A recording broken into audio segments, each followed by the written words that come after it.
Hello, and welcome to PlayStation Unchained, which is a podcast about PlayStation that is unchained. Oh my god. Yeah, I know. I don't want to shock you or anything there. I am your host, Neil Bolt, who is the man who does the news and the reviews on PlayStation Universe. And I am joined, firstly, by our resident streamer and podcaster extraordinaire, that is Ben Shillabeer-Hall, otherwise known as Chili. Yeah, I don't shut up. I'm on everything. And everywhere. We are. This is a fact. yeah, straight out the gate, we are getting facts. Also joined by senior editor and the man always ready to hashtag. It is Timothy. I have nothing new this week for you, so I'm going to hold on for a bit and forget that I don't know your name, Nunes. Tim Nunes. So thanks, though, that you found something new. Also, hashtag. What's your middle name, Tim? Yeah, Your what is your mom. middle name? Is it What do you Steve? think it is? Is it like Candace or something? Candace. Is it There's a hashtag? ballpark. Is it There's Tim such a thing as a hashtag ballpark, Nunes? but you obviously have no idea what it is. It's hashtag, What? isn't it? It's hashtag Nunes, right? Oh, Sure. hang on a second. I'm going to go legally change that so I can say yes. Well, what is it? We want to know. You're the only person who's asked. Ben wanted to know too. I'll show you mine if you show me yours. Okay, you go first. Thomas William. Oh my god, your name is the best. He sounds like he's rich. Yeah, with all those names. Benjamin Thomas William Shill. Willie Shilley. You're Willie Shilley. Yeah. Oh my god, that is your new name. Go change your Twitter handle right now. Willie Shilley. Oh my god, Willie Shilley Chili. That's even better. I gotta tell you, after that, I'm not answering. You have You to. can't top it, can you? Well, no, Because- we made the deal. You said. He showed me his, and he basically, rolled it out down the street, and I'm here just yeah, my middle name's Eric. That's a cool name, though. Is it really? Yeah. Erica? Hey, that's one of my favourite Pokemon team leaders, though. So. All I know is that my initials spell out a perfect 10, asshole. In Mine the just weird spelled- world of perfect 10. We're going well with our attempt to do a nice, serious, breezy intro. So let's move on to the other people that are on this podcast that you've heard already. He is a staff writer and a Dragon Age fan and doesn't like games. He is Garri Bagdasarov. How you doing, Gary? Oh, what's up, man? I'm just dandy. You're dandy. Oh man, are you on some sort of medication? Yeah. Why? Why would you ask that? Because you're very to the point today. No, Yeah. oh no. I wish I was on medication. That'd be nice. Fair enough. Who doesn't? As they say, I am eagerly awaiting to drinking my 2 beers later, so just before the rumble. And finally, but not we don't think he's important, but it's just that's the way my list went. He is the PSU superfan and Mr. Point Giver himself. It's Alfonso Boxill. Yes. AKA the dead/resurrected boyfriend. Yes, the man who cannot be killed. How is everyone? We are quite fine, it seems. Gary especially. That definitely seems that way. Yeah, I guess. Alfonso, what's your middle name? My middle name is Gilbert. That is That's awesome. amazing. I can't hear that without thinking Gilbert. Oh my god. I'm not the one doing it this time. But I Medication's feel getting it's going passed to around. happen later on. Wait, that's not an insult. That's calling you the rubbish version of Goldberg. You included Alright. rubbish as a compliment? Yeah. He was a title holder. Yeah, I mean, yeah, he did hold the title, so.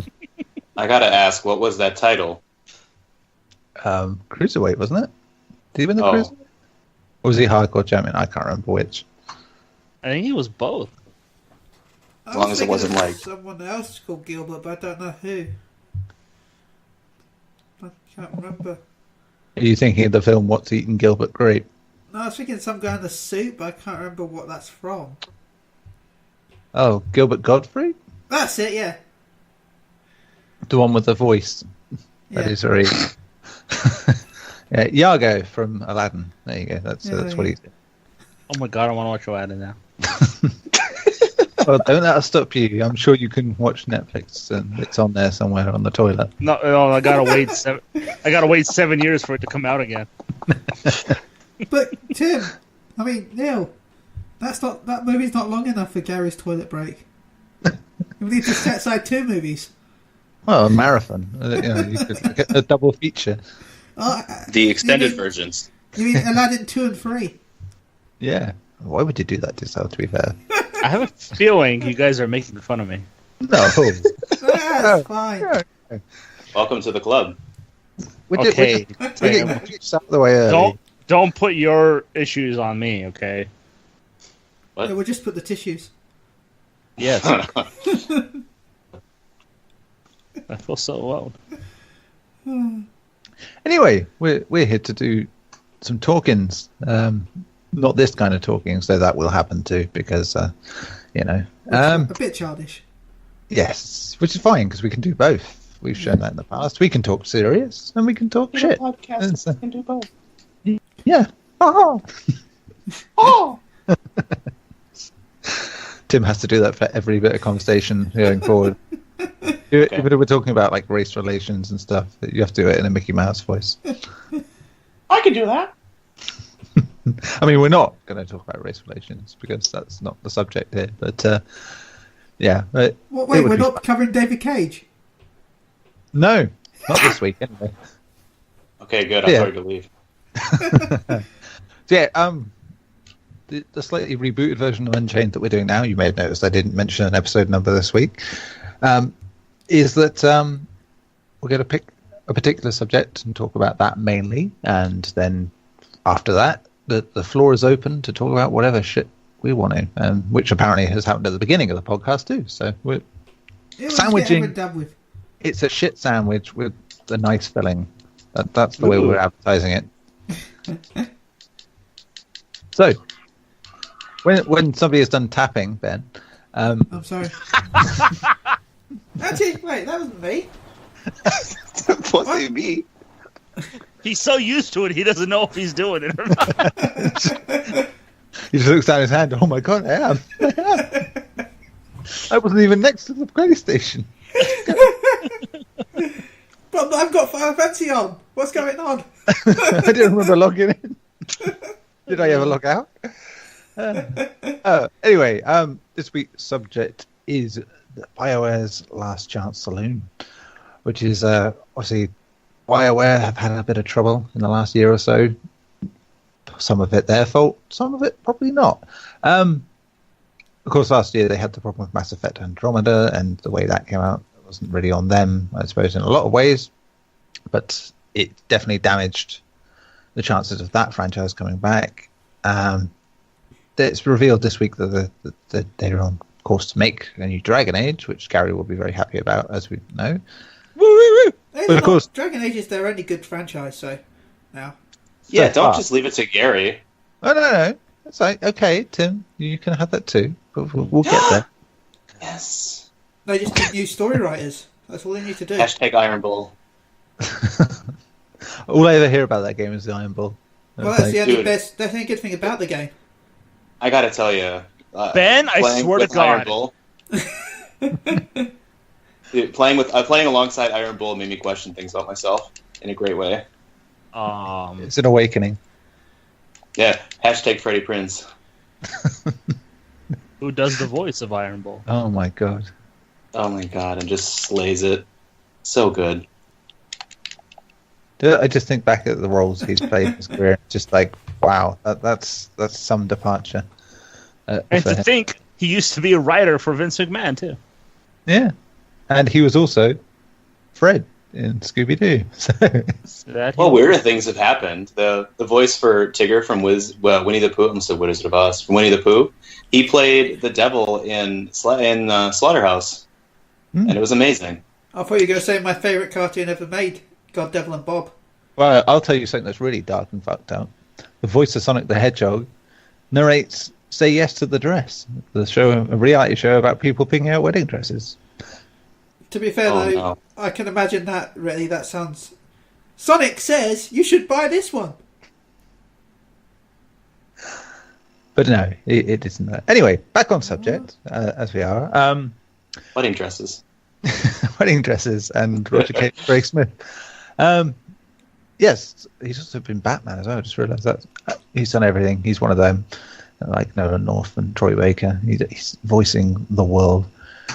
Anyway, so Bioware, yeah, as they said, they have Dragon Age on the pot eventually, but main focus at the minute is on Anthem, which unfortunately is looking more and more like it's going to be could be the final roll of the dice, where Bioware, as it stands, is concerned, because between what has happened with Andromeda and like the games themselves getting a bit lower in quality anyway, and then EA's own troubles with microtransactions and the like with Star Wars Battlefront 2, it's made a very hostile environment for them, and the pressure is very much on them to do very well with Anthem. But everything about Anthem now, as a result, stops it from being about creating a game and more about creating money. It now solely exists for that reason, and that's all the dialogue around it is going to be. The question, of course, is how has it got to this stage? You could point the finger at EA and say, look, it's evil EA, they've done it all wrong again. But at the same time, they're there to make money, and they'll be ruthless if they don't think things are making money. And single player games, EA have been very upfront about that and said, no, we don't see any future in it, no money in it. And we've seen this with the Visceral being killed off, ditching of that series, the more online stuff added into Mass Effect Andromeda, which I know, yes, some people like it, but it's still not really the key to it. And Anthem, of course, is the opposite of that from Bioware. It is very much an online-focused Destiny-esque game, which, again, another part of the problem is you look at what's happened with Destiny and Destiny 2, with history repeating itself, and the backlash that has come against Destiny 2, it's already kind of helped doom Anthem from the start, because if they're going for the same systems, are they going to try and give as much as they can at the beginning? You don't think so. Not with the way things get scheduled at EA. Garri, this must worry you, especially because you adore Dragon Age. Yes, Tim, I know. But it's to know that even though they are working on Dragon Age, they've had to pull people off that now to pretty much become a single game studio. They are concentrating on Anthem because they want that to be great and make all the money. And if it doesn't, well, it's not like EA haven't turned around and said about a project, you know what, no, we're not going to do that now. That's shelved. Obviously, that's happened with the single-player Star Wars game and things like that. So you'd imagine Dragon Age is going to be very much single-player focused. So it would be very easy to kill. It's really sad to me that an entire studio's existence rests on one game at this point. Yeah, and it's a very quick turnaround in that regard, because it's probably since Mass Effect 3's ending thing, and how they had to relent on do the DLC for the story, that they've sort of damaged their name in a way, and it's just sort of gone downhill from there. Not greatly at first, but obviously Andromeda has sort of pushed that really far. Well, the thing with Mass Effect 3's ending is people would not have bitched and moaned so much about it, in my opinion, if it was in a time period where DLC wasn't a thing. Definitely. And they bitched and moaned because they wanted a new ending, so they gave them a new ending. And then that pissed them off even more. It's just really sad to me, like I said before, that a studio with the legacy that Bioware has is on the brink of shutdown.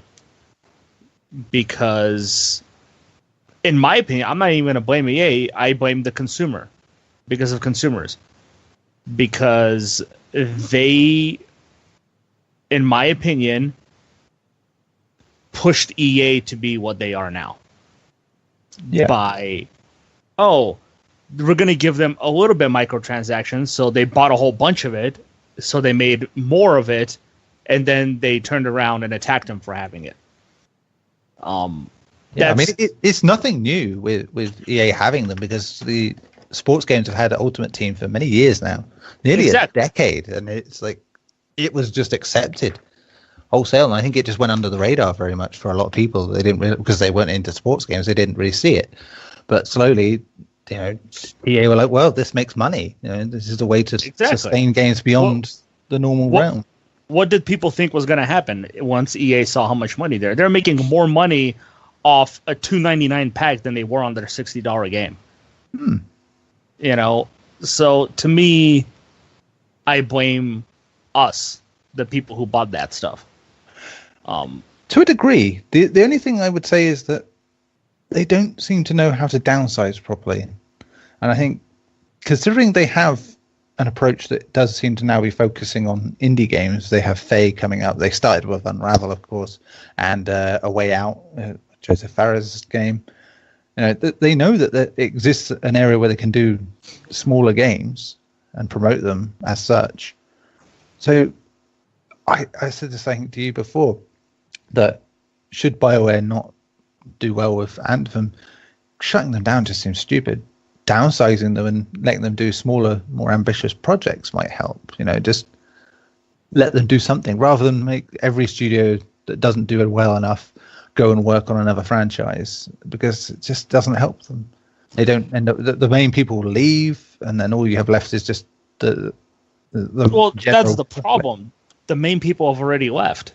Yeah, this is why Andromeda ended up the way it was. They lost the lead animator, they lost the director, they lost the lead programmer. You lost all your leads. Why? We don't know. Is it because EA wanted something that they didn't want to do for the game? We don't know any of this stuff. Maybe we'll find out in 5 to 10 years when their NDA or whatever is gone. But the thing is, as well, the landscape of games changes so quickly. It's like what you think is going to be viable and doable in 1 year, by the time you finish making your game, it could be completely irrelevant, for money making purposes anyway. I mean, there's stuff that works forever. You'll sell a certain amount of copies because people like a franchise or like a certain type of game. But if your publisher is saying, we want this game to be like a top seller, one that has a long tail to it, that's not going to happen if the landscape shifts in the meantime, and somehow the blame ends up on the team rather than on the fact that things change in games. And I mean, you see a lot of games where stuff gets added at the last minute in a panic because, oh god, this stuff is working right now. Deus Ex Mankind Divided is a very good example of that, where they added the shitty, weird microtransaction laden thing onto it at the end of production, just because that was a thing that was going on at the time. Like, oh, we need something to give Mankind Divided a long tail, so let's add this in. But of course it was pointless because no one really cared for it, and it was irrelevant to the rest of the game. So it's sad that does happen, but you can see it's trying to find that balance, I think, and the big publishers don't always see it because they don't really understand games in general. They are there to sort of figure out what is the best way to make money. Which, fair enough. That's their job. BioWare has always been single player heavy games, and for them to work with a company that owns them, who's very multiplayer heavy at this point, they just don't really fit in very well. Sure, Mass Effect's multiplayer, at least in 3, was good, from what a lot of people say, but they then try to Number replicate 3 that. was the best multiplayer I've played in a very long time. There you go. And they try to replicate that same thing with Dragon Age. That was the worst multiplayer game I've ever played in my life. Because Dragon Age is melee combat mostly, and this is a shooter combat. And then you have Andromeda, where again they literally just copy pasted the multiplayer. BioWare, yeah, and what's weird, it's 2 different reasons for that. It's like when Mass Effect 3 came out, it's because on PlayStation at least, they had to do the online pass stuff to prevent the whole pre-owned copy thing going on. And by the time Andromeda came out, it was because they like games as a service, so that's why it was there. And yet maybe that shows why there's a difference in quality, that they didn't need to make one as essential as the other. Yeah, but see, with EA's idea of every game we make has to have a multiplayer, that killed a lot of friends. That killed Dead Space, in my opinion. Yeah, where they were forced to have multiplayer. Yeah, in the second game, it was probably better in the third game because it wasn't an actual multiplayer mode; it was co-op. I'll take co-op over any multiplayer mode any day. And now not really. I can say not really. Okay. Yeah. But now, the rumors that they're looking at shutting down the Old Republic MMO. Why? I don't know. You'd think a Star Wars MMO would have a shit ton of people. So what are they doing wrong? They went free to play with it. You can have a subscription if you want to. That gets you a bunch of stuff. But what are they doing that's making it fail? It suffers from the problem that a lot of games do. They came after the one that makes all the money in their genre, and it's like they're chasing figures they'll never get.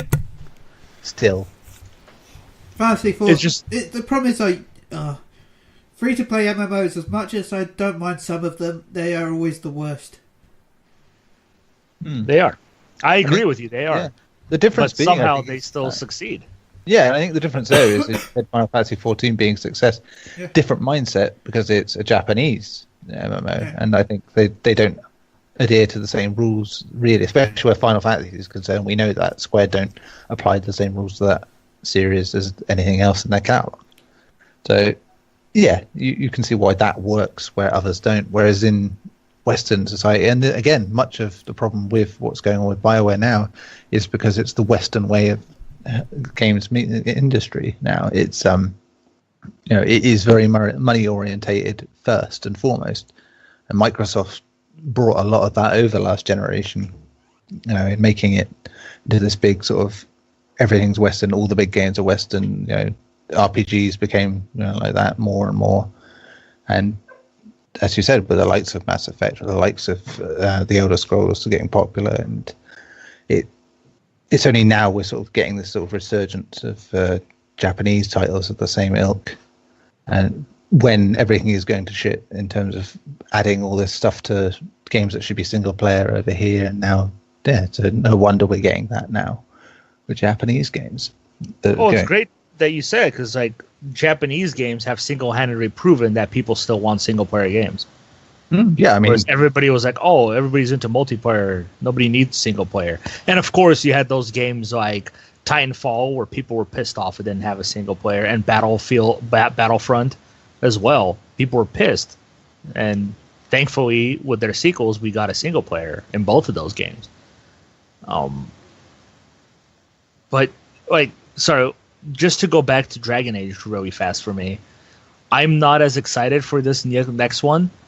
Not because of EA and BioWare or anything like that. I'm mostly not excited about it as much because they're pretty much saying that they're rebooting Dragon Age with this game. Mm-hmm. And after the way Inquisition ended, which ended in an amazing cliffhanger ending, I think Tim, to a point, may agree with me on it. I really want to know what's going to happen after what happened in Inquisition. Buy the book. Probably not going to get it. I'm not going to buy no book. Buy the book. Yeah, just so I should finish Andromeda story too. I should buy the book. Yeah, there's a book that goes afterwards, so yeah, buy the book. Yeah. No, I'm not gonna buy the book. I want to play the goddamn game, written by the people who wrote the game, not by some random dude. But what about that Final Fantasy X-3 novel that they made where TARDIS explodes for some reason? You just made my point right there, Ben. TARDIS explodes. That's all you need to say.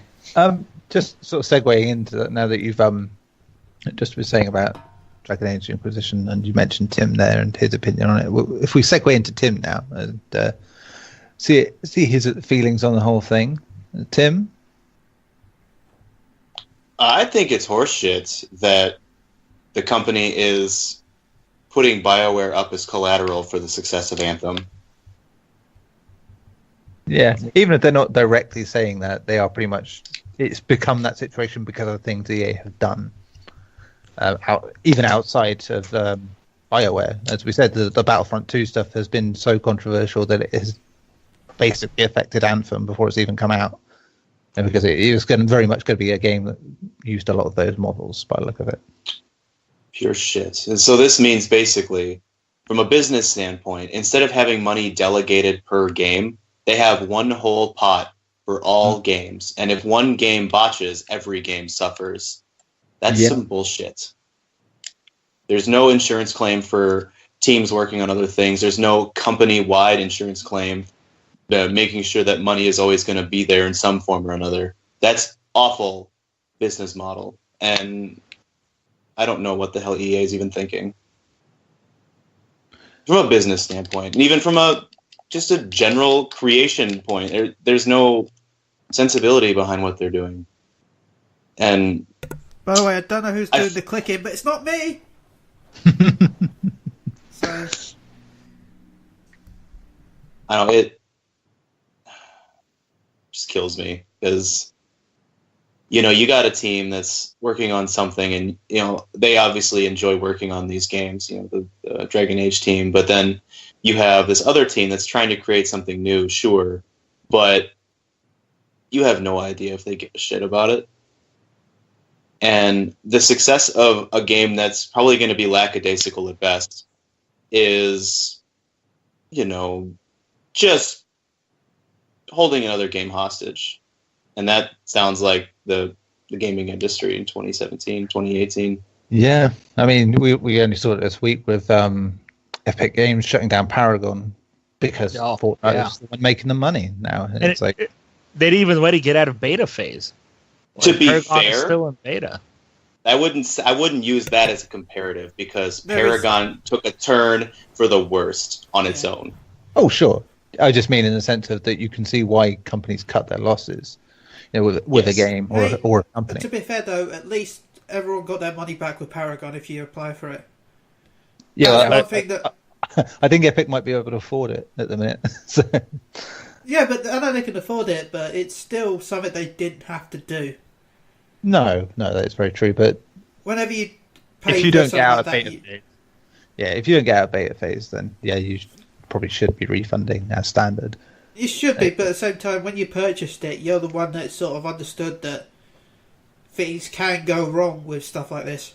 Oh yeah, and if it was independent, I could understand that if they didn't. But yeah, when it's someone like Epic Games, it would look bad on them not to do that. It would, but at the same time, I still think that I'm just happy that they did it. Yeah. Yeah. So bad. I'm still waiting on my refund. Really? I don't know if mine went in. I saw my money went up, so I wasn't sure if that was something else or... Yeah. Anyway, well, Ben, as you're talking, we can transition into you for a moment. Okay. And get what you want to say on this. Can't wait for Anthem. It looks like an amazing game. Do you think so, though? Are you not worried in the sense of that if it's very much like them wanting to do their own Destiny, that it will suffer the same problems because they're going for the same ideas? Of course it's going to suffer the same problems, but I love Destiny, so... Yeah, but when was the last time you played Destiny? 2 weeks ago. 2 weeks ago, and for how long? 3 hours. Just 3 hours, and that was it? Yeah. The problem is with the end game content. I'm looking forward to next month to play Destiny. I know that sounds stupid because the Valentine's Day event's starting. That's the only problem with Destiny is the lack of end game. If Anthem can do that, then I would play it more. That's why I love Destiny 1 because it did have end game. Yeah, there's a reason to keep playing once you're max level, not just max level, I'm done, bye. Because in Destiny 1, the only way to actually get max level was doing the raid. While in Destiny 2, you can get the max level gear without ever touching the raid. So if they can balance it right, I can see it being just as fun as the original Destiny. I don't think they will. I don't think they will. I think this is going to be Bioware's last game, and I think whatever happens to Dragon Age, it'll be rebooted again, and it'll be a mix of two different staff that work on it. I think, like I said before, best case scenario if Anthem does bomb or just doesn't perform as well as they hope, is that they downsize the studio and make a smaller, more personal version of Dragon Age reboot that they want to make, which could work because then you go back to what made Dragon Age a success in the first place. When they, so Dragon Age started off very well and it deserved better perhaps than it got. I know. Obviously, like Garri likes Inquisition very much, and others do. But generally speaking, it wasn't as well received as was hoped. I think was the problem, considering the name behind it and. The problem with the name behind it is they kind of hurt their name with 2. Yeah. And then they hurt it again with Mass Effect 3. Which is the mad thing about Mass Effect 3, ending or not, is that just everything before that ending is amazing. It's just a damn good game. I'm just saying though, just rolls. Even though I loved 3. I didn't even mind the ending that much. I found it a bit stupid, but I didn't. It wasn't one of those endings I thought, oh my god, this is the worst. It was just kind of okay. Thanks, I guess. Thank you for all the fish.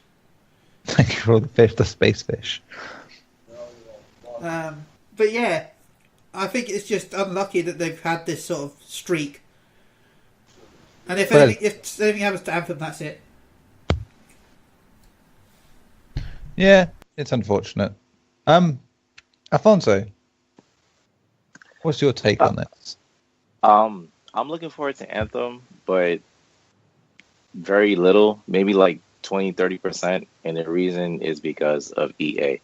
When it comes to EA being the publisher, I'm not looking forward to the games because the direction they're going in, this makes the games worse.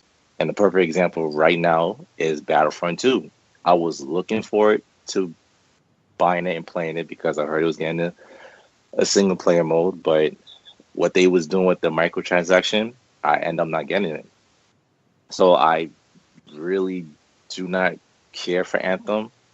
It doesn't matter Bioware delaying it to next year because I feel EA is going to mess it up anyway. And if whatever happens to Bioware, doesn't matter because EA could just give the project in terms of other games that they want to develop to other studios. In my eyes, if they have money, which EA does, they could do what they want. And if that's the path that the game's going to keep going under EA's direction, I'm not going to play them. Yeah, I mean, the thing is, they know the backlash they got with Battlefront 2, and they're also going to do something. But the problem is, being a company that ultimately wants to make money consistently off each game, they will usually come up to you with an idea in one hand that sounds good, and it sounds like they're doing the right thing, but it always has a but to it. That they don't tell you at first or doesn't come until down the line. And they've been doing this for years. They did it with the online passes back in the day. They said, oh, we're stopping online passes. And that's when they went to microtransactions. And then after that, it was doing the extra DLC stuff. And it just, there's always a something. EA do tend to go in cycles where they have some quality output and it ultimately is ruined by something that they do. And then they have to start all over again. But they get kept going because they have such lucrative sports franchises, which pretty much they must make them so much money year on year that the rest of it almost doesn't matter, but apparently does enough that it's judged by the same standard. As Tim was saying, it's almost unfair because you've got these ones that are going to make money whatever, no matter what the quality of the game or no matter what bullshit gets put in them, the sports games in particular. And then the rest are expected to fall in line with that, and it is just no chance. I mean, obviously EA aren't the only company to do this, and Square Enix do it a lot. And as we said, anything outside of Final Fantasy, that they're pretty much like, well, this only sold X amount of millions, so it's a failure, even though it shouldn't be in the slightest. And that speaks to a level of mismanagement on projects. So I remember when they had the Hitman thing, and they let go of IO Interactive, they were saying, oh, the game cost 80 million to make. And I was like, why? It shouldn't have. And it's like, you made it an episodic game. You made the cost. It cost 80 million? They say. Yes. IO Interactive denied that claim. That has to be with advertisements and all that. There's no way. Which is not on IO Interactive. It's like they didn't pay the advertisement fees for that. I honestly don't think the budget was anywhere close to that. It's the fact that they can make a Hitman Season 2 without Square Enix would say that I think Square Enix are talking a bit of porkies there. And if they're going to do that with a game, say, criticize one game for underperforming per budget, then we've just seen yourself, Gary, what you said about Final Fantasy 15 and all they've done to it in the year or plus since. Oh god, just shows that that game should be judged in the same regard. It is, but instead the game, they said, made up all its money back in the first 2 days that it was on sale. And it sold less than some of their other games in 2 days. Yeah. So, I don't get it. And I think the same thing goes there. Priority franchises. What happened was the fact that they made their money back because the reason why it took so long is because they only had 2 people working on it. This is a fact. No, they did. When they announced it, there's like 3 people working on the game. Yeah. So people assumed that it took them 10 years to make it when it really didn't. These guys were just drawing random ass concept pictures. Yeah. So when it comes to Kingdom Hearts 3, they literally have someone's cat working on the game. They tried to get Mickey the Mouse to actually make it and then realised they couldn't do that because it's not real. They're waiting on Walt Disney to wake up. Yeah. Speaking of Disney, for those who don't know, with the whole Battlefront 2 thing, EA wasn't the one who made the decision to pull the microtransactions from the game. That was Disney. Disney forced it to happen because they didn't like how the Star Wars franchise was being, destroyed to the consumer, I guess you can say. It was being drugged through the mud because of that game. And it was really bad timing because of the new movie. Exactly. Which also got a lot of criticism in certain quarters. Not a banner year for Star Wars in some respects. It made a lot of money, but it seemed to upset a lot of people too. So you would think that the lesson would be learned there that, oh God, we shouldn't have done that, then maybe we should rethink the way we go forward. But as I said earlier, that just means they'll find a different way to do the same thing. And they'll do the same thing with something that they own. They don't own Star Wars. They just have a contract to do Star Wars. Yeah, but now everyone's going to be suspicious about the reasoning behind it. If they see anything close to it, you're just doing it again. The scrutiny is higher on them, but they just need to sort of keep it quiet for a little bit. Say stuff like A Way Out comes out, and it's really good. Yeah, and it's a small game, co-op focus, doesn't have microtransactions. I mean, Joseph Farah says, your friend doesn't even have to have a copy of the game to play together. Yeah. I mean, that is like ultimate PR greatness for EA. And plus, he's the best man ever made. Yeah, even though he literally slagged off the company publishing his game at the Game Awards. It's fuck the Oscars. Yeah, it's going to be an interesting ride until Anthem comes out. I mean, supposedly. Yeah, because at this point, I don't think we're gonna see or hear anything about Dragon Age until Anthem does come out. Oh yeah, that's it. I mean.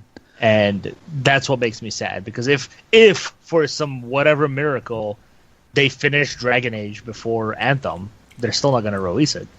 Yeah, I remember a similar case like this of where because of course they've come out and said, "Oh, you've got to be excited about the Dragon Age we're going to make," and it's we've got great ideas for it like that.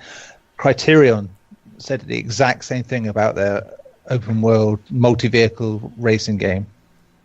Where's that gone? It's called the remake of Burnout Paradise. That's the worst part. Again, Criterion, another team that don't have most of the people that made the games in the first place, the studio now. So, and again, relegated to making bits of another game. Yeah, and like you said, like EA can easily put faith in these companies back by, hey, look at the games they made, prior. Release the Mass Effect collection on PS4. People will go apeshit for it. Yeah, I mean, if Burnout Paradise actually is a thing, like we saw, then surely that shows EA are willing to start doing that now. And they'll think, well, this is a way we can make money. If people want these games, why not? Problem is, they haven't done that before, and you kind of worry about the quality of the ports and the remasters. Yeah, and because they don't have the multiplayer that they want in them.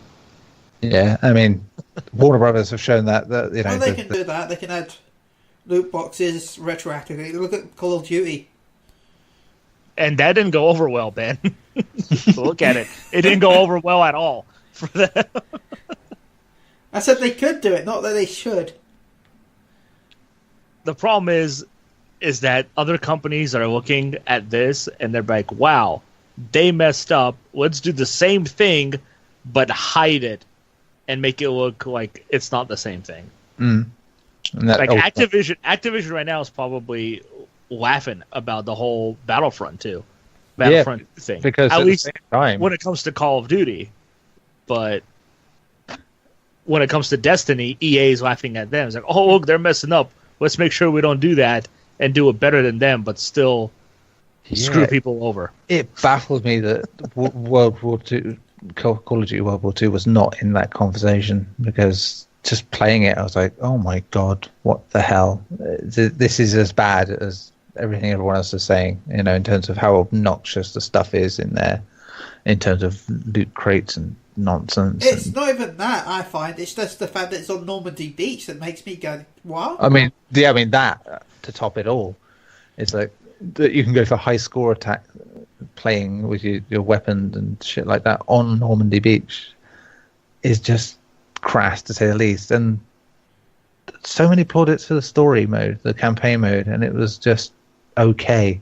It's still the same Call of Duty engine. The game still performs the same way. You play a game like Titanfall 2, in single player, and just marvel at what the great things they do with the pacing and the creativity with the levels and having that verticality as well.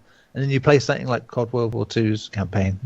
It's just a procession of famous people shouting "Goddamn war, hard," etc., and shitty corridor battles that haven't changed since 2003. It's stupid that game didn't get dragged over the coals a lot more. That's stupid that it got high scores, to be honest, because it's as much as you can have a go at EA, they change things up a bit more than Activision do on that front.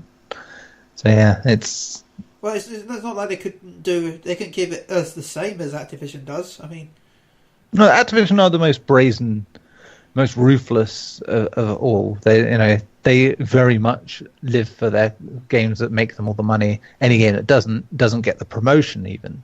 They don't have failures because they sweep them under the rug, or they sell them off, or they fold them. See Guitar Hero, Tony Hawk's. It's like they bleed them dry, and then that's it. They're gone. You know what they should bleed dry and reboot and port?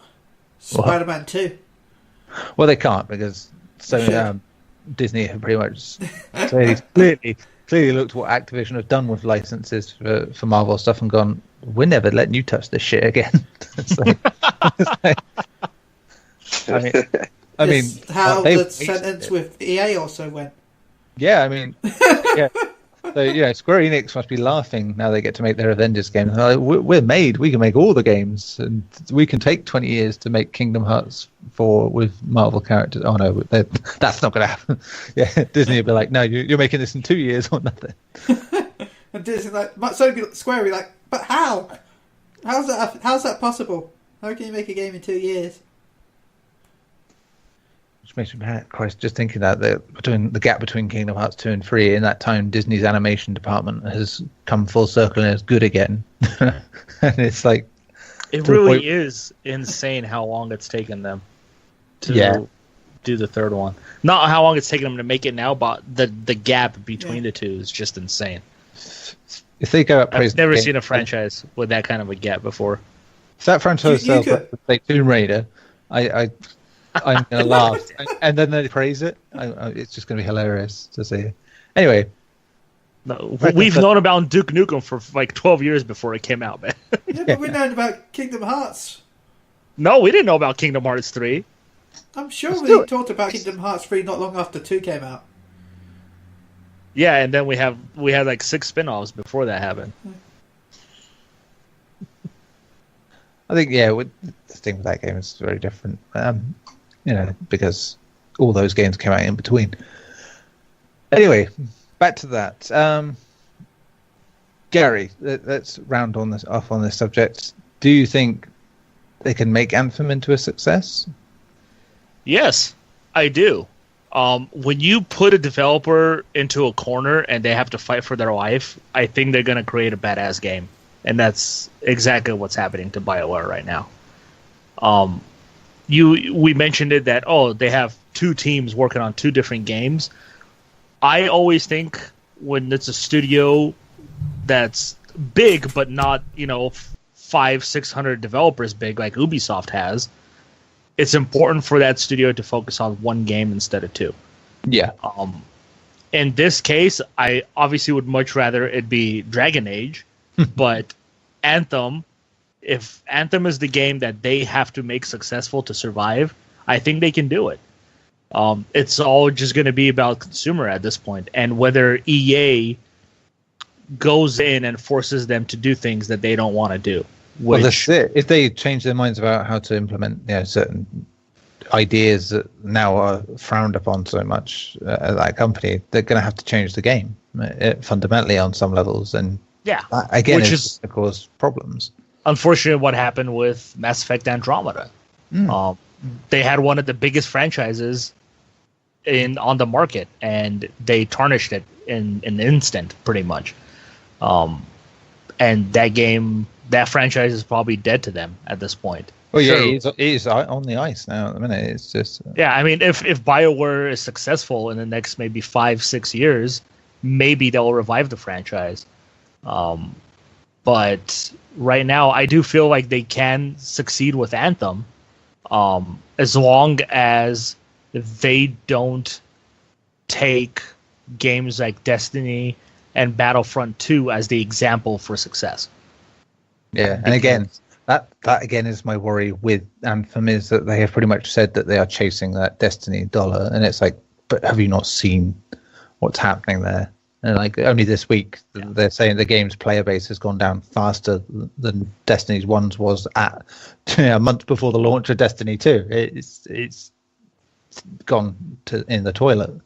Let's be honest. And I think the only reason Destiny 1 was doing so well at the time it did is because it came at a time where there weren't many games on this generation of console. And now there's lots of things. Overwatch probably taking up a lot of the money. Battlegrounds, things like that. Yeah. You're telling me Lawbreakers isn't taking all the Destiny players? It's not even...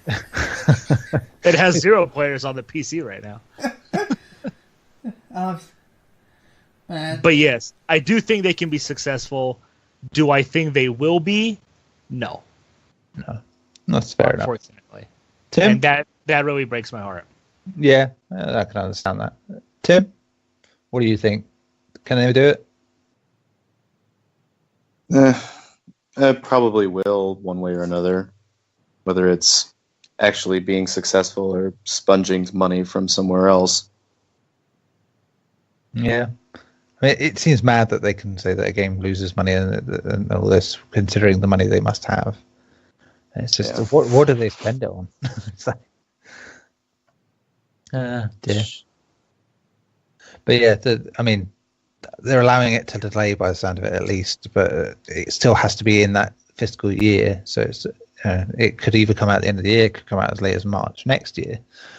But yeah, a few extra months may not help if they're not going to shift their ways. Alfonso, what about you? Do you think they can do it? Nah, they're not going to do it. And the one word that's going to cause their downfall is desperation. Right now, Bioware is desperate, and they're going to do whatever they can to make Anthem succeed. Do you think it's them though that are desperate, or more EA are desperate that it would succeed? I think it's them because EA do what they want. EA does what they want. True, So but they're yeah. the ones that have the history. I'm thinking here of saying, well, this didn't make enough money, even though it was our fault in some ways because we pushed it to be a thing that it is not. It's like, I think that is the problem now, because they have shifted so much as a company on what they want to do, that there are companies there that they just don't fit that model. They try to force it on certain companies, and that's it. It killed them. Visceral, especially, they are a dead company now because they forced 2 of their games to have stuff that didn't need it, and then went and told them, well, we're not going to let you make another one of those games, so go and make a Battlefield spin-off for us. That, of course, was not well received because it wasn't Battlefield as it was. Yeah, I mean, if going off what you just said, like, agreeing with Alfonso, like, EA, look at what they did with Visceral. Like, they had a Star Wars game in development for probably 4 years. And you had 3, I believe, of the greatest single-player storytellers working on that game. Yeah. They made Uncharted, for God's sakes, and The Last of Us.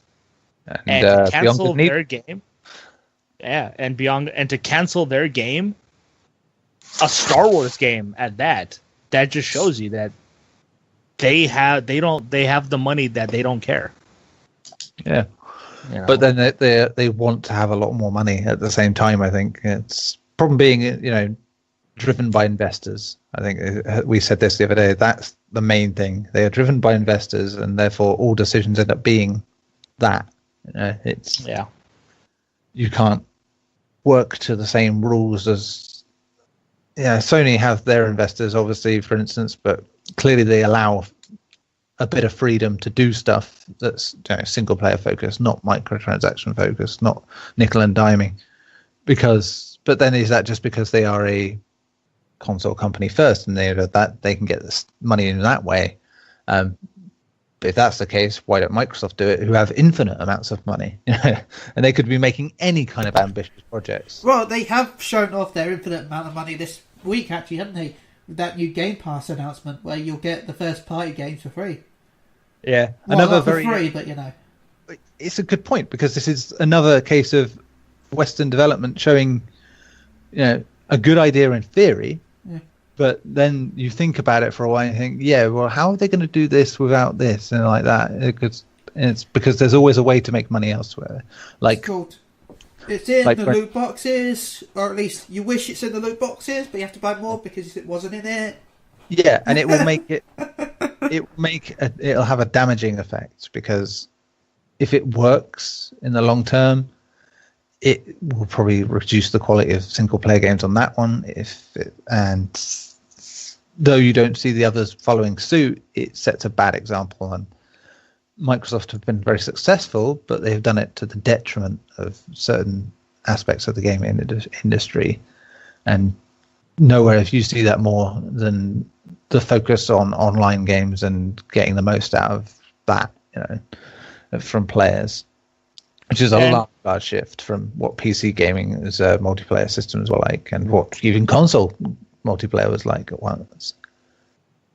Yeah, and attacking EA, it's fun, it's easy, but we also have to understand that we don't know the inner workings of the company, so we don't know how much money they have to spend every year to keep the licenses that they have. How much could it cost to keep the FIFA license? And when you consider the FIFA, the Premier League go for billions.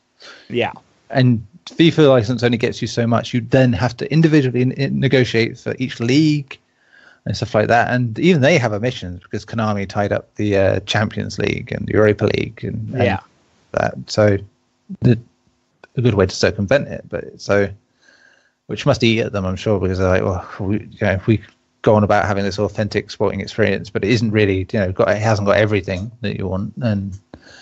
But yeah, it must cost a fortune. But at the same time, those games make a fortune. So yeah, at the very least, they're making a small profit out of it, that alone. But yeah, they make that. But we've seen those sales are declining. No, FIFA might still be in good hands, well, money-wise, but like Madden has been declining for a long time. Is that, I don't know personally, but is that just a wider viewing of like American football? Tim? No, it's been sloping in popularity, but it's been monetized out the ass hard. And just it doesn't have competition. It's going to get, yeah. It's okay, the XFL's coming. Yeah, the XFL game. Just don't worry, EA will buy that so it can't be used again. I'm going to get into Konami and say, there you go, you got your FIFA rival, now get in there. We're Vince. Yeah, like when you look at Madden, for example, like if they were forced to innovate because, what was it, Quarterback Club, I think it was, from Sega, was infinitely better. Yes, it was. And it was from 2K, not... Oh, the 2K. Quarterback Club was awful, for the record. Yeah, it was Quarterback Club, and then 2K bought them out. And 2K5 was better than that. Yeah, because Quarterback Club, I think, started on the 64. Yep. Yeah, and then it went to the Dreamcast where it became 2K. As far as look at what 2K is doing with the NBA license. They completely destroyed EA at it. They don't even care. They tried to release a game with the NBA license, and it's garbage to the extreme.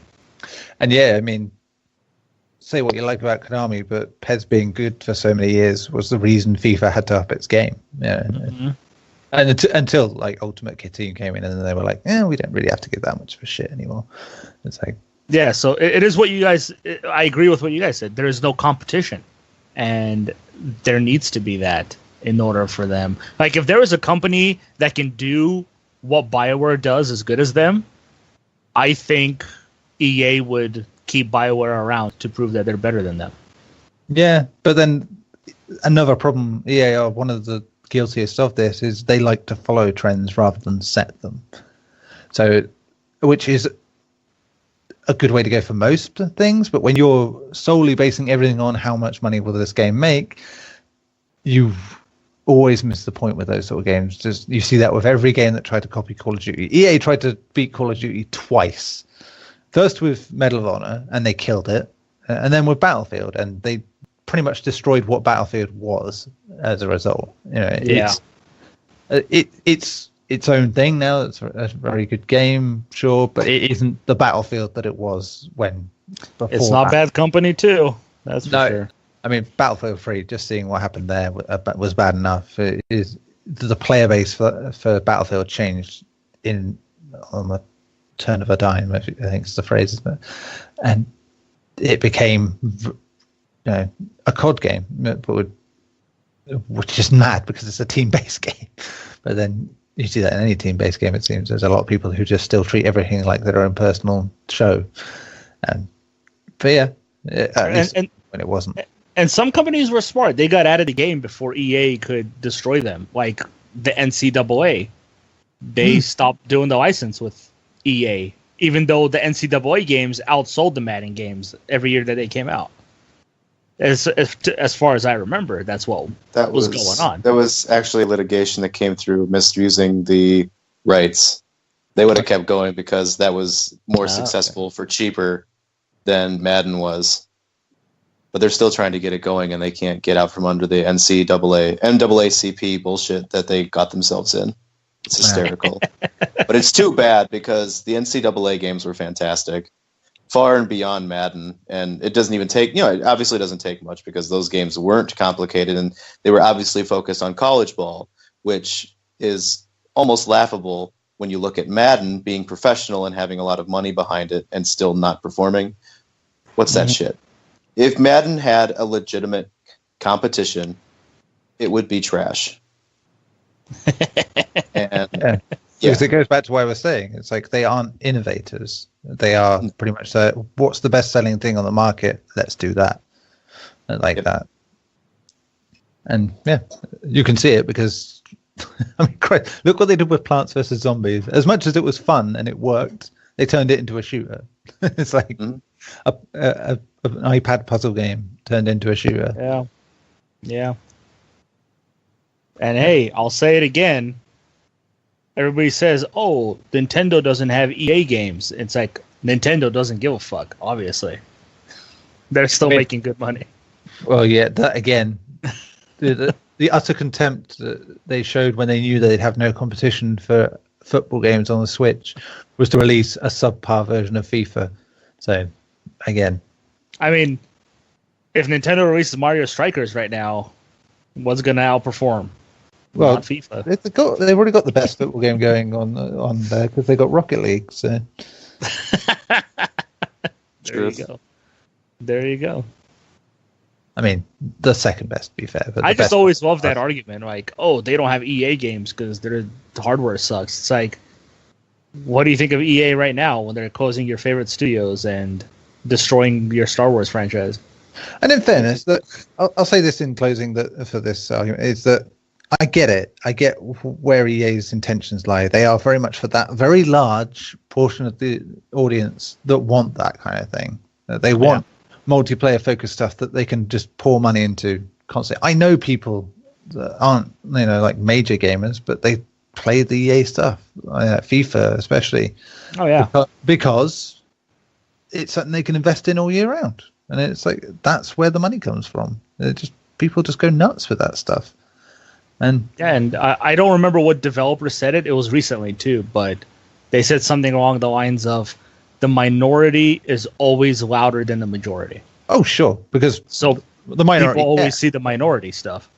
Yeah, this is in any argument. Most of the cases you will see that. It's and on Twitter especially, it's very easy to be in a bubble, where you only see that sort of thing. You think, well, we all think this. Why don't the companies see it?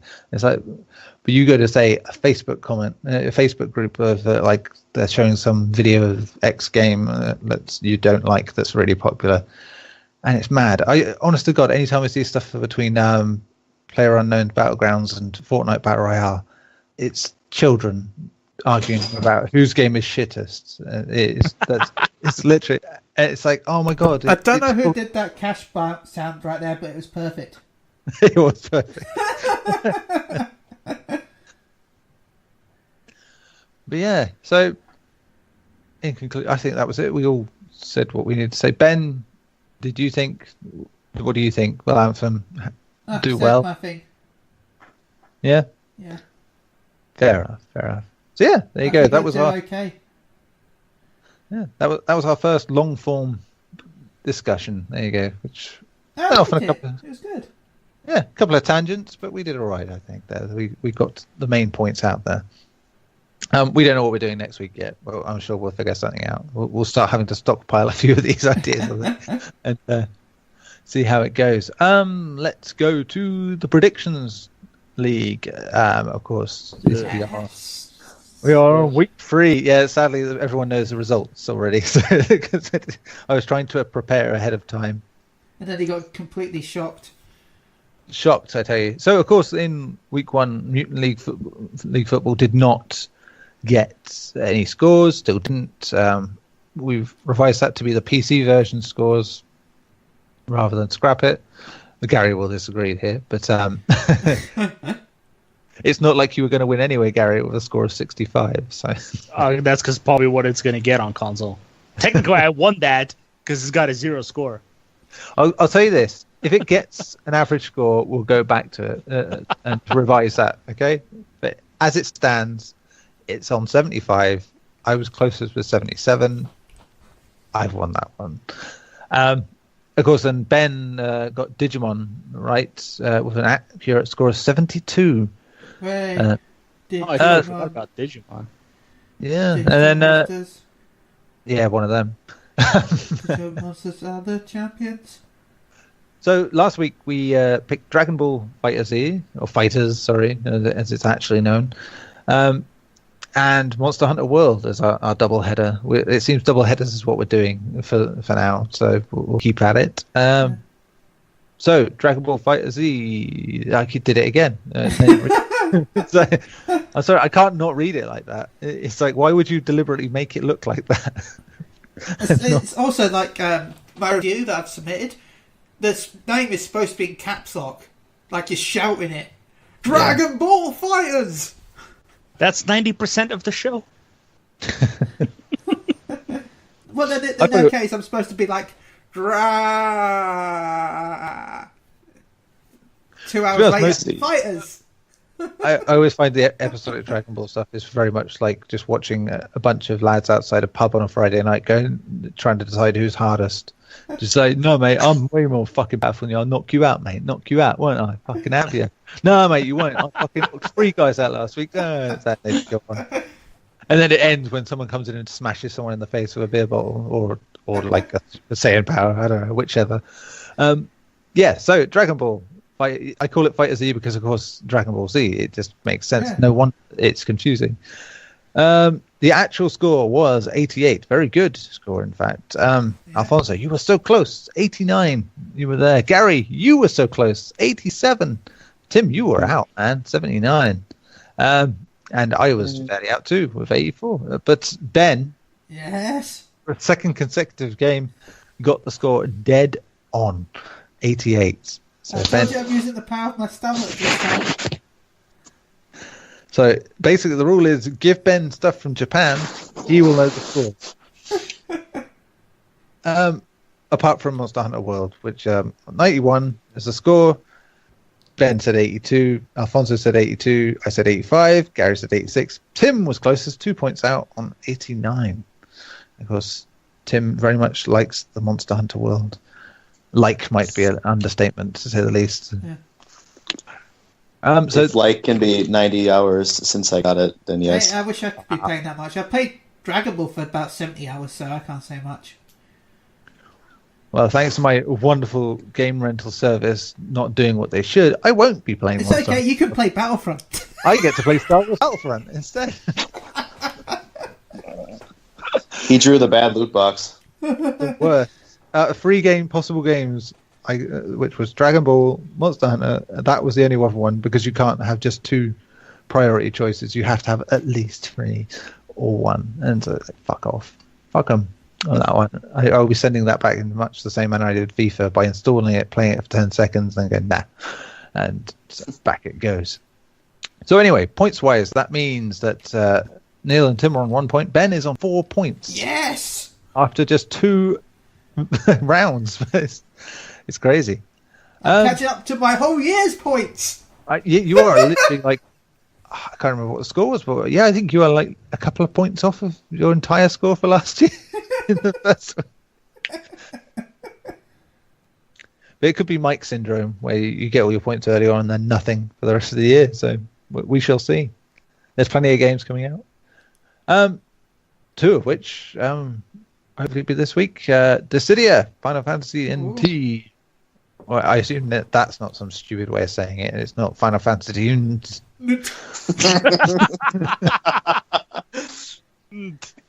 Final Fantasy NT. I'm sure somebody will write an article explaining that. Oh yeah, let's do that. Let's do a really sarcastic article next week. It's like, apparently the name is actually Final Fantasy. I think we should title it, just because I saw something similar from a other site, we should call it like, wait, it's pronounced Dissidia. Well, I think it was Dissidia is Dissidiont. Oh. City 8. Yeah, you can say, is it Dissidias? Is it Dissidias or Dissidiont? What is this, a sentence? Did I stutter? Anyway, yes, we're doing that and Shadow of the Colossus remake. So first, Dissidia. Ben and Tim, you were the big winners. So Tim, you go first on this one. Dissidia, I'm going 79. 79, dude. And Oh, just doing the one, or Yeah, we'll do this one first, then we'll go to Shadow of the Colossus afterwards. Okay. So Ben, you're next. 82. 82. I will say 76. Alfonso. I'm gonna say 80. 80. And Garri. 72. 72. Woof. Garri wow. thinks. Garri shocked the world. I got Ben's number generator, so Oh, right. Oh, it's either going to be low or high. Wait, I'm just using my stomach. I'm using your generator. Okay. I'm just kidding. Continue. clearly so not yeah. because you haven't won. So, Shadow of the Colossus. Ben, you first. 77. Ben, fuck off. Out of this podcast. Oh my god! If he calls it, I'm gonna cry. If he calls it, I'm going to rant to Twitter for the whole week, going, "What the fuck were you playing? What the fuck were you playing?" Ah, dear. Tim. 91. 91. Strong style. I will say 88. God damn it! Well, you keep wanting to guess 88. Why are you doing this, Gary? Well, why am I always the last one to go? Why are you always guessing 88? Sorry, Garri. What do you want? No, it's too late now. We did say this last week. You can share the same score as someone. I refuse to share points with anybody. I'd rather lose than the right thing. Though last week you wanted people to share points with you. No, I want them to give me their points. It's Two different things. 87. 87. It's gonna be There you 88 go. again. Watch. And Alfonso. I'm gonna go with 90. 90. Cool. I mean, Garri, you say that you've probably got a good chance because there's always some contrary fuckers in reviews. So. What if I've got a chance? If you've got a chance, then I'm quitting this industry. Because I'd be like, Hey, can I have all your stuff? no. Oh. Actually, no, I'm just going to do the news, but every week, every story I do is just like, why? Why didn't you like it? Then just keep listing Play in the reasons. comments. It's like The Sims 5 is coming out on PlayStation 4. Why didn't you guys like Shadow of the Colossus? I promise it. I absolutely promise it. It goes out at Lowball and be like, either my version would be different, or to Just everyone grab like a bunch of review scores from Metacritic and just put it as the last comment or the last thing on your article. Why didn't you like this? Oh man, I so want to do like a Metacritic-based game.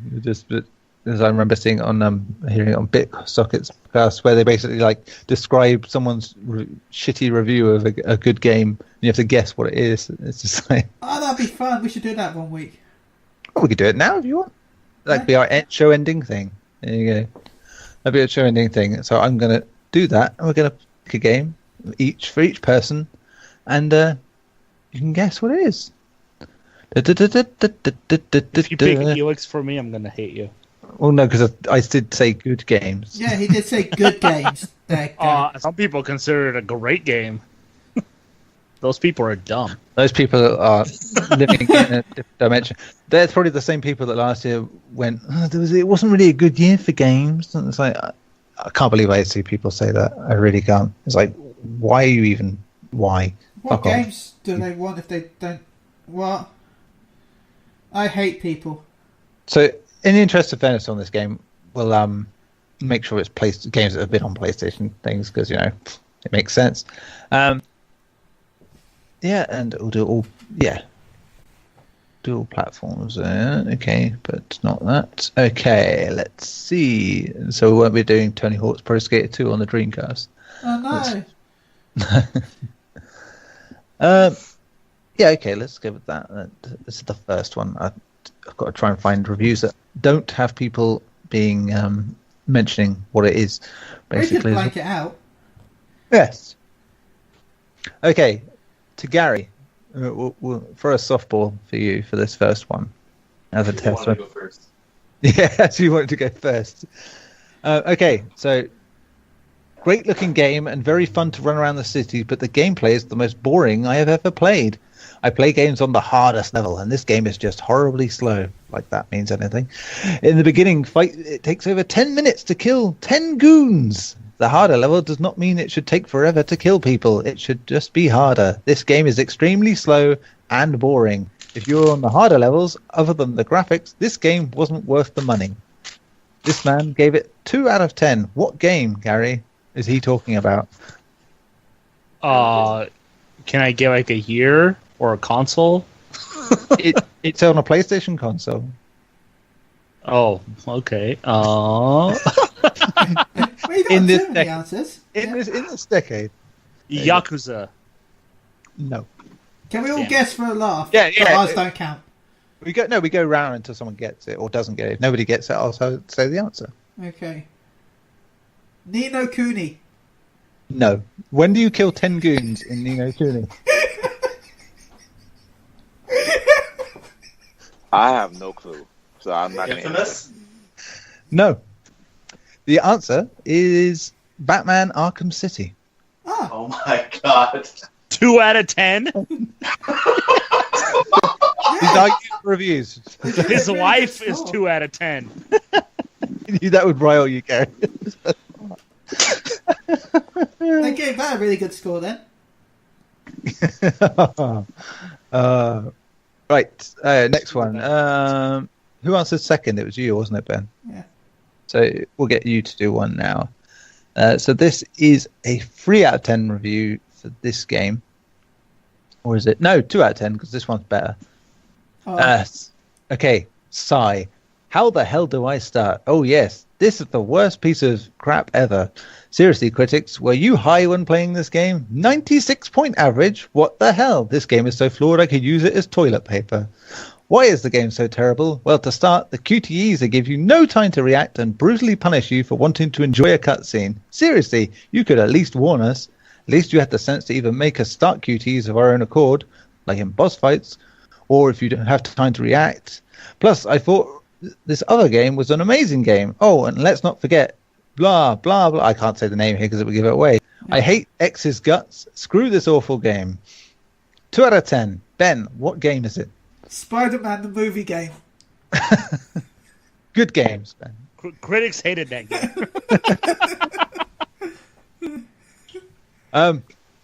Tim. God of War? Nope. Alfonso. Knack? Nope. Garri. Knack. What the hell? Alfonso. The Knack love is ironic. Nobody really likes Knack. I like Knack.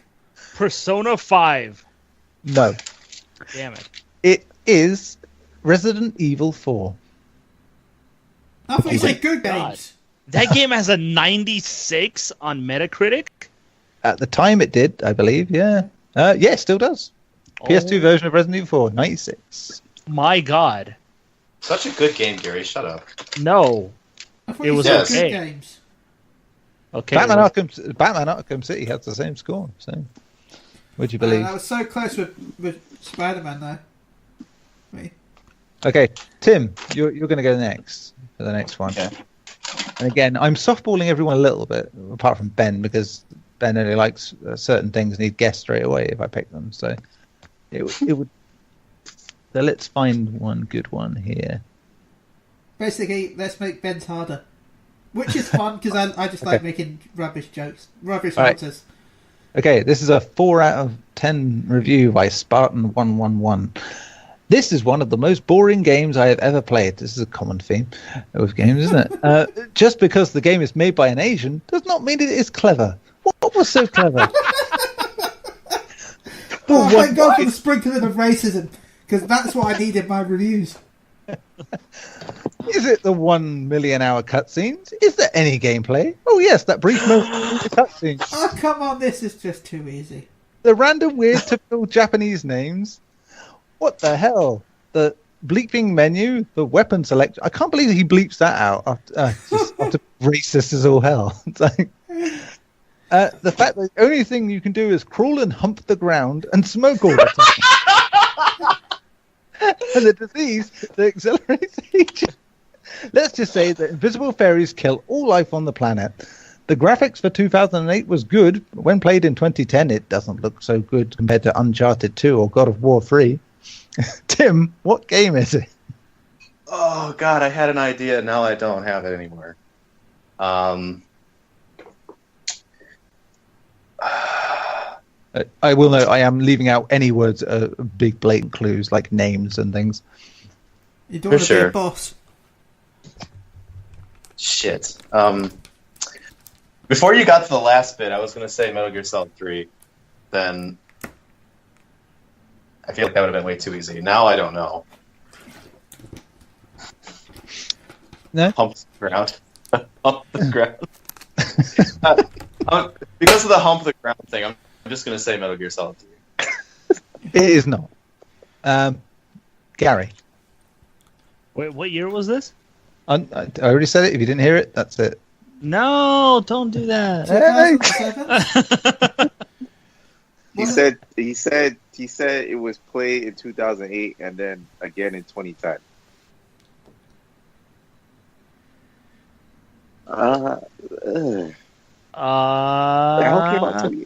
Actually, he said the graphics for 2008 was good, but compared to 2010, it doesn't look so pretty next to Uncharted 2 or God of War 3. Metal Gear Solid 4. Ding ding! Yeah. You have a winner. Curses! That was my idea as well. Damn you, Garri! You Yes! vampire. I won something and I don't get a reward for it. You get a hug at FanFest. I really want to go see if this guy has the same review for Nier Automata, where he goes, just because it's made by an Asian, it's not clever. I want to see if 7 years later he had the same kind of opinions. Ah, dear. Right, so we've done 3 so far. We did one for starting with Tim, one start with Garri, one start with Ben. So Alfonso, let's do one for you. And these are just for fun. So let's see. Trying to find something because there's a lot. Oh, this will do. Dun, dun, dun, dun, dun, dun, dun. I'm no good at vamping. I'm so sorry. Tim, take over for the vamping. Right, got it. Okay, this one is a 0. From the really brave Anonymous MC. That's me. Okay, I hate how everyone, even half of the critics, not all of the critics apparently, are acting as if this game on the PS3 is completely original game for the system, rather than a game that came out an entire year earlier on other formats. I'm not insulting the game. The game is brilliant, and even better than the previous one. I'm just extremely annoyed by the fact that so many people are heaping the praise solely on this version with their reviews, rather than the game in general, and then addressing the differences in the game versions. And I also think it's a testament to the weakness of the PS3 so far that its 2 highest rated games are both ports of games that have been out for a long time. Please stop acting like this is only on the PS3, and try to give credit to the PS3 rather than the blah blah. For my honest opinion, well, I can't say the blah blah because it would give it away. For my honest opinion of the multiple versions, I would just go with whichever system you have. I could go on, but the rest of it is just the rest of the same bollocks. Alfonso, what game? Okay, first, I was gonna say Bayonetta, but with this whole multiple version thing, I have no clue. So basically, he's saying it's a game that came out on other systems first and then ported to PS3. Yeah, I'm passing it. I have no clue. Okay, Tim. BioShock? Nope. Ben. Skyrims. No. Garri. Oh, he was close. I didn't say it. Yeah. Oh. So that's easy. That's Okay. easy then. Don't, Garri.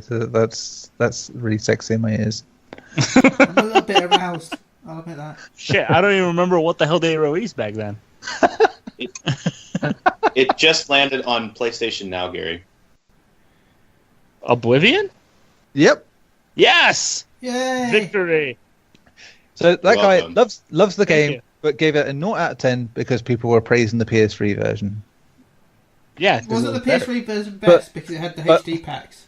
But also did not want to dissuade anyone from choosing, not choosing the Game of version of their choice. Weird fucker. Please don't buy this version. By the So way, like- buy any version. It's thanks to the horse armor we have microtransactions. So Yeah, let's do one more. Go on, let's do one more because that was fun. I enjoyed that. Oh, I have to. This one, it hurts me, but I'm going to do it. This is bound to be one. Shadow of the Colossus. No, I'm not. Damn God. it. XCOM.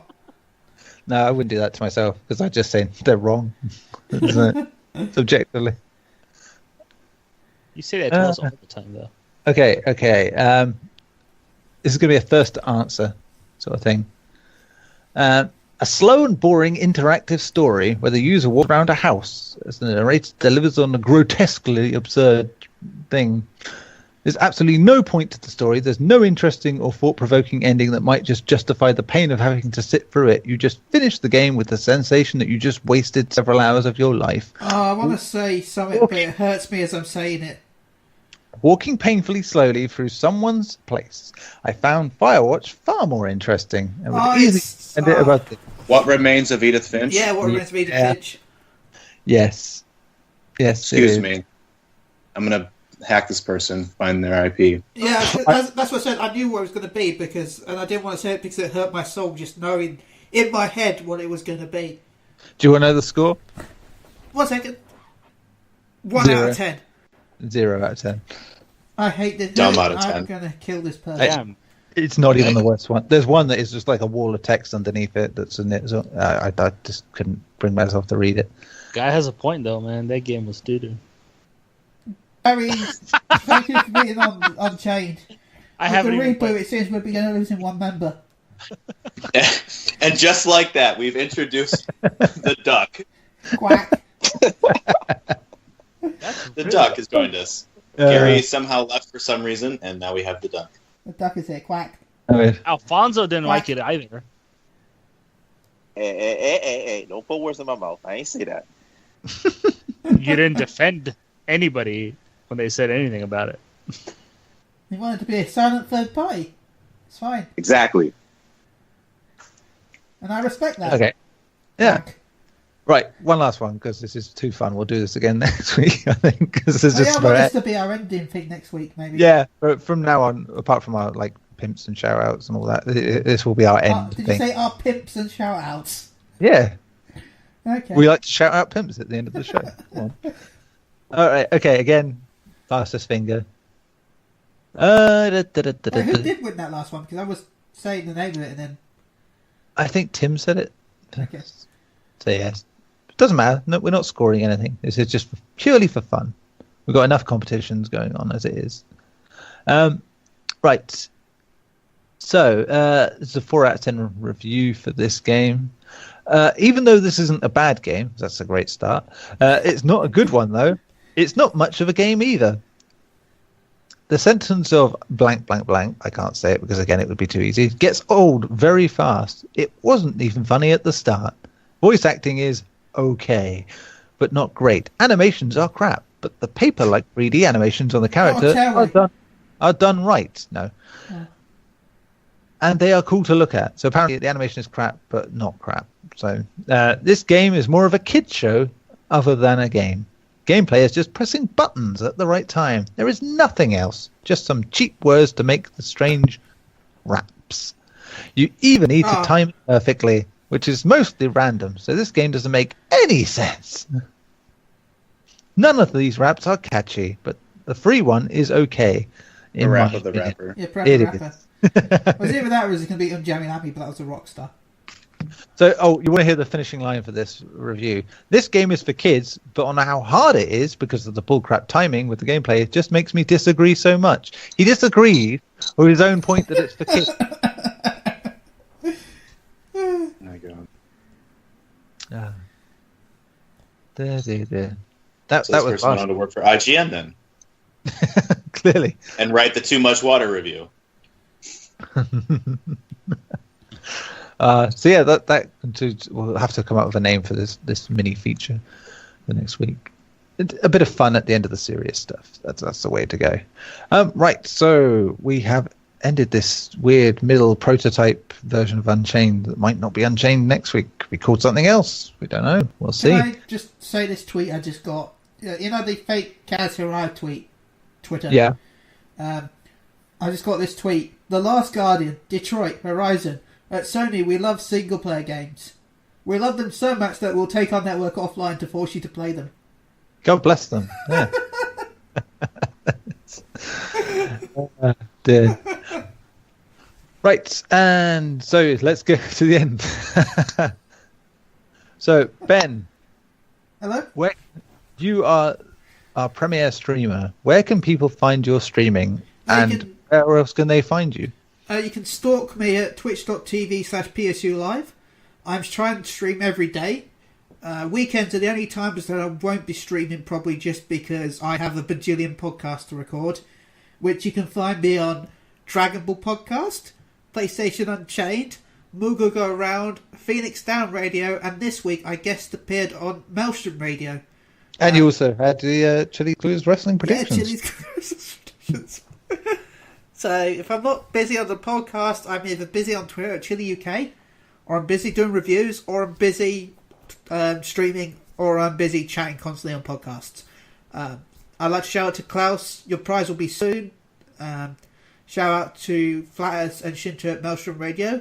Thanks for having me on. A shout out to Evolved Mail, aka Girlfriend Stream at twitch.tv/Evolved Mail. A shout out to... Hang on, that changed. It's now. It used to be girlfriend's favorite streamer. You said girlfriend's favorite streamer. Just girlfriend streamer. So what? Is the dynamic changed? Well, I guess his wife's favorite streamer because now he has a kid on the way. In fact, in a few months. Spoilers here, mate. You don't have to get married if you have kids. Well, no, he got married and then kids. Well, yeah. I mean, I know. I did that, so that's. Yeah. And I'd like to shout out to KMK Gamer because they sent me a message while we were podcasting saying they loved the show. So I know they. Well, they've heard it yet. When they hear it, they may change their mind. That's all right. Yeah, but they play with Tim often, so. Oh, that's cool. Which I don't believe because Tim doesn't play games. No, Tim very much just focuses on despairing at the NFL, I think. Yeah. Am I right? Yeah, that's my shout outs. Sorry, Tim. It sometimes warps into the way that Kazuma Kiryu looks like Tom Brady. Ah, god damn it, dude. Seriously, anybody listening, if you see the resemblance, please let me know, because I don't like feeling crazy. Yeah, please let him know how dumb he is for saying that. Gary's my best friend, as you can see. He hates me. Tim. You are a man of many words. You just did a review for Monster Hunter World, I believe, didn't you? Yes, and you are doing lots of content, hashtag, with that, which you can, of course, find on PSU. But where else can we find Tim Borelli? You can specifically find Tim Borelli on Twitter. Yeah. All over the twits. And the twit. The king twit. Yeah. Any shout-outs for you? Everybody, because I really need validation in this Kazuma Kiryu resemblance thing. Everybody, please. Apart from people who don't agree. Yeah, like Gary. Well, if you say don't agree, you still agree because you have to agree on that. True. Fair enough. Alfonso, you are a PSU superfan and Unchained superfan and the man who gives all the points. Where can people find you so they can get your points too? Well, you can find me when I'm not dead on Twitter at AliShan7 or on PlayStation at SNova34Z. Want to shout out to all you guys. I love being on the podcast. I thank y'all for considering me be on the podcast.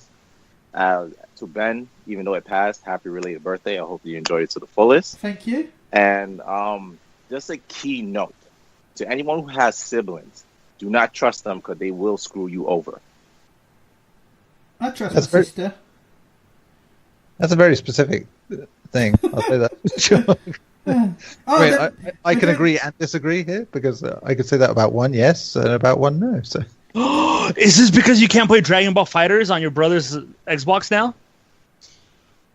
It's because if it's that, she find out because of him that my negotiation, if I didn't win the points, is not out the toilet. So, yeah. Alfonso, a piece of advice: maybe don't be so vocal with your plans. Yeah, don't tell us because we'll ruin it. Well, by the way, can I shout out to the security guard that said I had a nice nose? Yeah, you sure you can. No. He's not wrong. No. Yeah, to be fair. He has got it on the nose. Ah. I'm a dad, all right. I'm allowed to do that sort of joke. It's fine. That leaves us with Garri. You are a writer of words too, and though you may lament Dragon Age's perhaps demise, you can still be found wailing into the void and hating on games. But where? Where can we find that, Garri? You can find this happening on Twitter all the time. Yeah, it's called Following IGN. Ooh. At fire. Gagwaush, that's GAGLAUSH. Splendid. Hadouken. Man, you can find me on the Twitters at Nezko. That's NEZZKO. And I would just like to say, we have lots of podcast stuff that we like you to listen to. You don't have to, of course. You don't like the subject matter. If you like video games, PlayStation related, you have this podcast, which, as we said, is in a transition period where we're trying to do a bit of everything, bit of serious stuff, bit of what we normally do that is called bollocks, and it seems all right. We're doing all right. Yeah. So please listen to that as much as possible as you do now. Don't make this a one-time thing. I promise it gets better. I can't promise that. I'm just pretend like you didn't hear that. Okay. And then, if you do like that, go out on the iTunes because that's where it counts apparently, and give us good ratings and be nice to us and say things about us. Don't have to be nice, actually, to be honest. Just say whatever you like.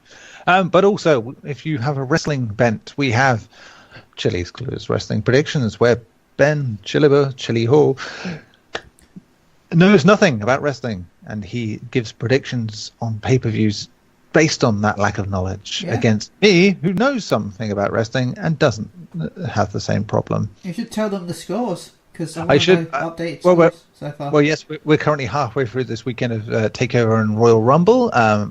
5 matches last night, and I won that pay-per-view 4 points to 3. Close, though. It's close, but it does mean that Ben cannot win this season now because there's only 9 matches to go and a gap of 10.5 points, 79.5 to 70 was the old score. It is now 83.5 to 73. So obviously Royal Rumble tonight.